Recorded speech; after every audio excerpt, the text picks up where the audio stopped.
Embark on a journey through the Napoleonic Wars. Witness the intellect of Berthier, the gallantry of Murat, and the fiery spirit of Lannes and Nay. Explore the brilliance of tacticians like Massena and Davout, and the unwavering loyalty of McDonald. From the battlefields of Europe to the corridors of power, discover how the Emperor valued his most relevant marshals in his own words. Alexandre Bertier. In his dispatches after the Battle of Lodi, Napoleon praised Berthier's courage and versatility in the heat of battle.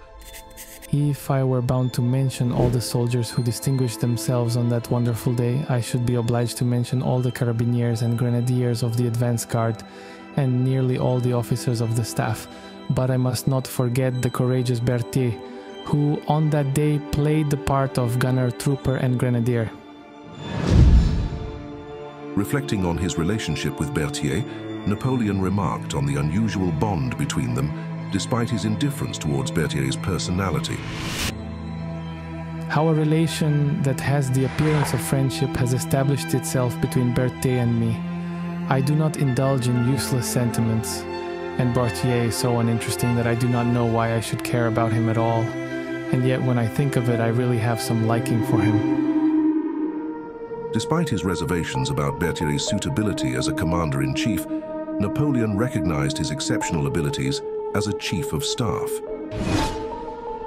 His character was undecided, not strong enough for a commander-in-chief, but he possessed all the qualities of a good chief of the staff: a complete mastery of the map, great skill in reconnaissance, minute care in the dispatch of orders, magnificent aptitude for presenting with the greatest simplicity the most complicated situation of an army.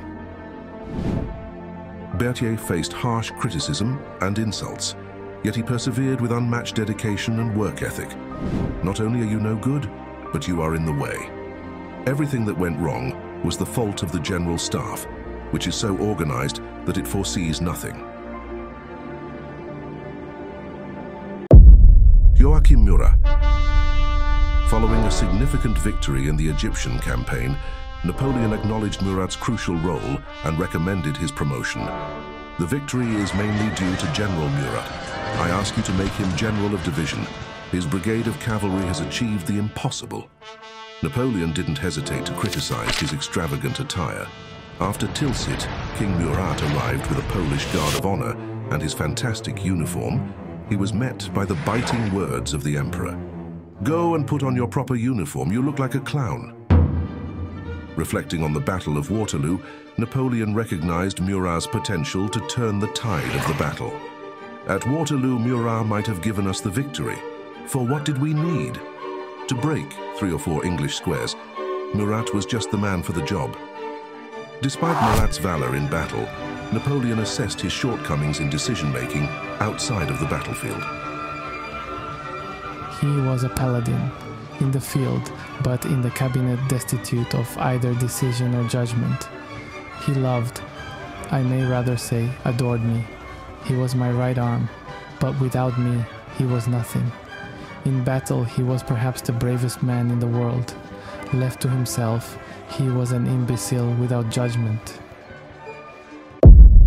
Massena.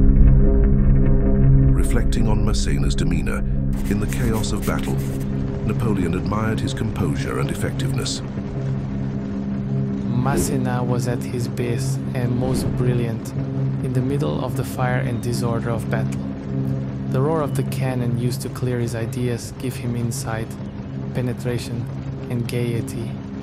In the middle of the dead and dying, among the hail of bullets which swept down all around him, Massena was always himself, giving his orders and making his dispositions with the greatest calmness and good judgment. There you see the true nobility of blood. During a challenging siege, Napoleon expressed the immense value he placed on Massena's abilities. Bonaparte wrote to him during the siege, "In such a situation as you are, a man like you is worth 20,000 men." Despite Massena's reluctance to go to Portugal during the Peninsular War, Napoleon encouraged him with a mixture of sternness and reassurance. Massena was dispatched to Portugal after the victory at Wagram, but appealed to the emperor himself to not go, but Napoleon was obdurate. You are out of humor today, my dear Masina. You see everything black, yourself, and your surroundings. To listen to you, one would think you were half dead. Your age? A good reason. How much older are you now than at Essling? Your health? Does not imagination play a great part in your weakness? Are you worse than at Wagram? It is rheumatism that is troubling you. The climate of Portugal is as warm and healthy as Italy, and will put you on your legs. Set out then with confidence. Be prudent and firm, and the obstacles you fear will fade away. You have surmounted many worse. Napoleon's banter with Massena upon their meeting in Paris, illustrating their history and Massena's potential allegiance. At Paris, the emperor greeted him with, "Well, Massena, did you wish to serve as lieutenant to the Duke of Angoulême and fight me? Would you have hurled me back into the sea if I had given you time to assemble your forces?" Jean de Dieu Soult. During the Battle of Austerlitz, Napoleon praised Marshal Soult's tactical brilliance and granted him autonomy in decision-making. Carry on, my dear Marshal," said the Emperor. "You know quite as well as I do how to finish the affair." Then, stretching out his arms to embrace him, he cried out, "My dear Marshal, you are the finest tactician in Europe." Despite Soult's victory at Ocana during the Peninsular War, Napoleon expressed his dissatisfaction with the handling of prisoners. Written by Berthier at Napoleon's dictation, "Let the Duke of Dalmatia know that I learn with indignation that some of the prisoners taken at Ocana have been released and their arms restored to them. When I witness such behavior, I ask, is this treason or imbecility? Is it then only French blood that is to flow in Spain without regret and without vengeance?" After the French defeat at Victoria in 1813, Soult was reassigned to Spain. When his wife attempted to intervene, Napoleon firmly reminded her of their roles. He met her with a stern rebuff. "Madam," said Napoleon, "recollect I am not your husband. If I were, you should conduct yourself very differently." Jean Lannes.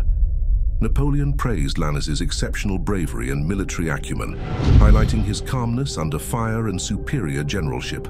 Lannes was a man of extraordinary bravery. Calm under fire, he possessed a sure and penetrating coup d'oeil. He had great experience in war. As a general, he was infinitely superior to Maro and Soult. Despite acknowledging Lannes's qualities as a commander, Napoleon criticized his inability to control his temper and conflicts with subordinates. That devil Lannes possesses all the qualities of a great commander. But he will never be one because he cannot master his temper and is constantly bickering with his subalterns. The greatest fault that a commander can make.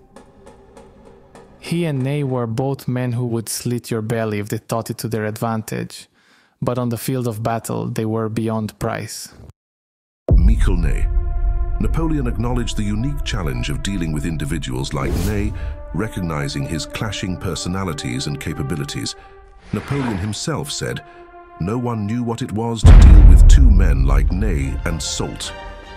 During the Russian retreat, upon hearing of Nay's escape from encirclement, Napoleon expressed deep regret for his fate and valued his safety above all else, exclaiming, "I have 300 million francs in my coffers at the Tuileries. I would willingly have given them to save Marshal Ney." He embraced the Duke, saying he had no regret for the troops which were lost because they had preserved his dear cousin, the Duke of Elchingen.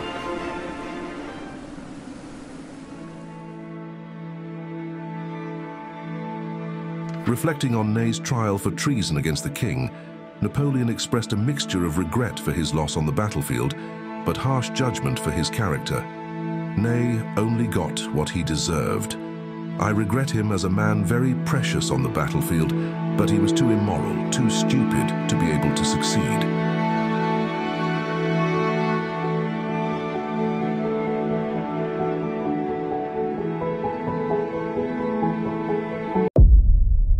Etienne-Jacques McDonald. Napoleon assessed Marshal MacDonald's military capabilities, acknowledging he was a reliable man, good to command between 15,000 and 20,000 men, brave but slow and lazy. MacDonald and others like him were good when they knew where they were and under my orders. Further away, it was a different matter. After Napoleon's first abdication, MacDonald stood by Napoleon's side, prompting Napoleon to say, "Many others who have now deserted and abandoned me, you who owe me nothing, have remained faithful. I appreciate your loyalty too late, and I sincerely regret that I am now in a position in which I can only prove my gratitude by words."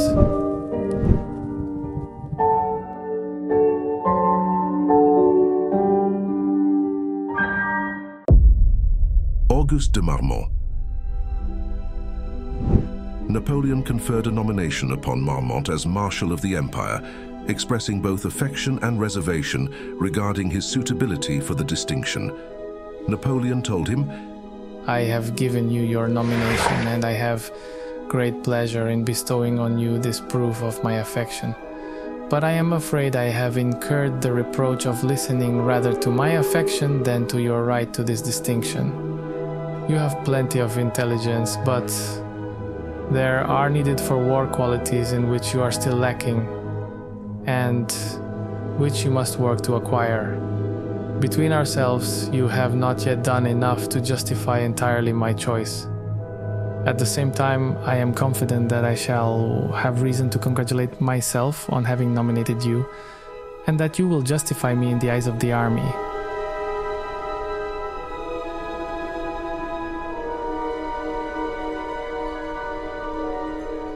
In 1814, when Marmont surrendered his corps to the Allies, sealing Napoleon's chance to abdicate in favor of his son, the emperor exclaimed, "That Marmont should do such a thing," cried the fallen emperor. "A man with whom I have shared my bread, whom I drew out of obscurity. Ungrateful villain, he will be more unhappy than I."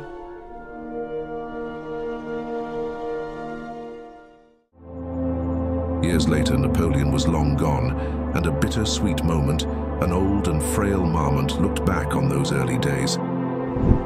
"So there we were, the three of us in Paris, Bonaparte without a job, me without any formal permission, and Junot attached as aide-de-camp to a general whom they did not want to employ, passing our time at the Palais Royal and at the theaters, having very little money and no future."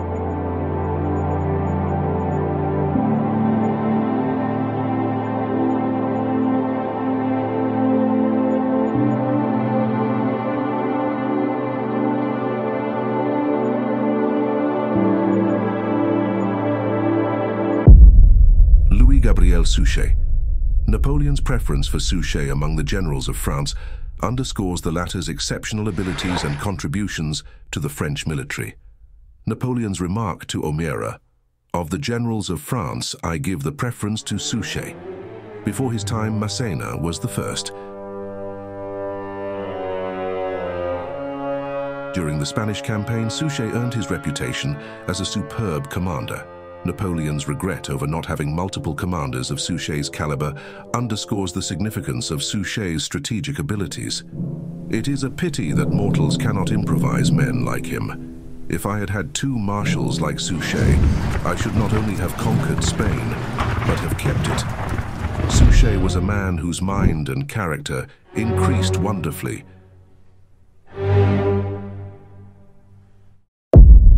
Laurent Gouvion Saint-Cyr. My mistake was to have employed Saint-Cyr. He never exposed himself to fire, made no visits, left his comrades to be beaten, and should have been able to save Vandamme for... JeanBaptiste Beier. Bessieres had a cold sort of bravery and was calm amidst the fighting. He had very good eyes and was very experienced at cavalry maneuvers, best suited to commanding cavalry reserves. Bessieres was a vigorous reserve officer, but prudent and circumspect. He was to be seen in all the great battles performing the greatest of services.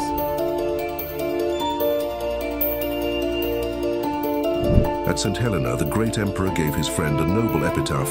He lived like Bayard. He died like Turenne.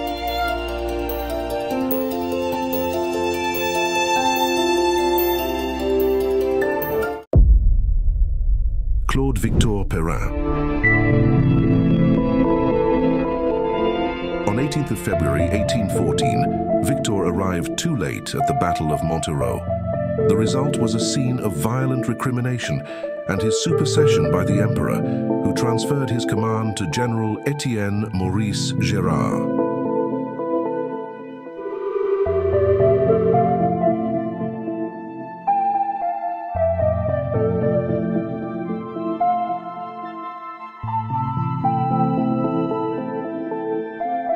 These last words completely subdued Napoleon. "Well, Victor," said he, stretching forth his hand to him, "remain with me.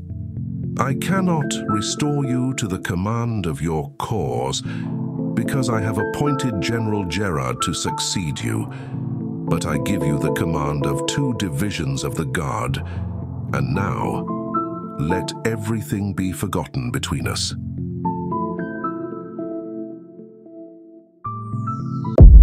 Louis-Nicolas Davout.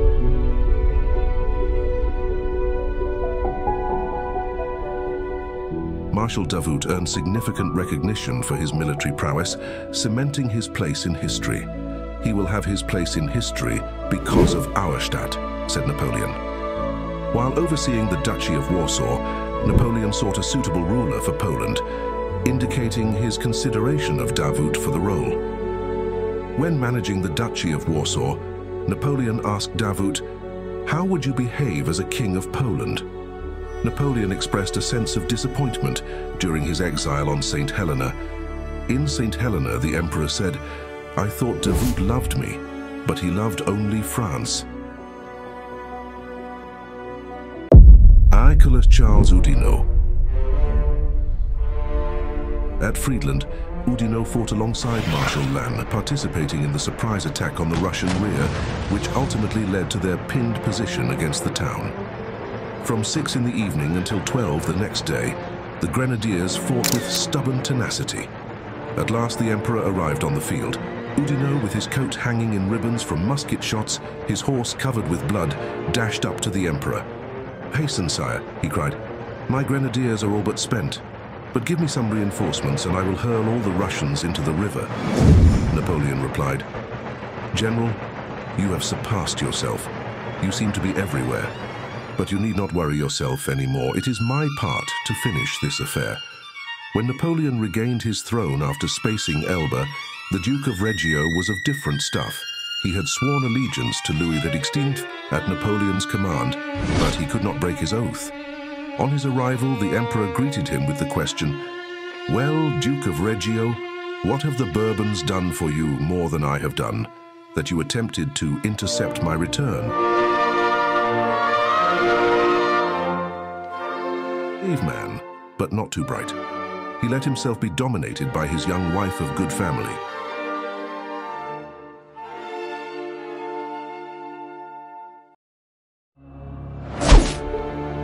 From the valorous deeds of Nay and Murat to the strategic acumen of Massena and Davout, each marshal played a pivotal role in shaping the course of events.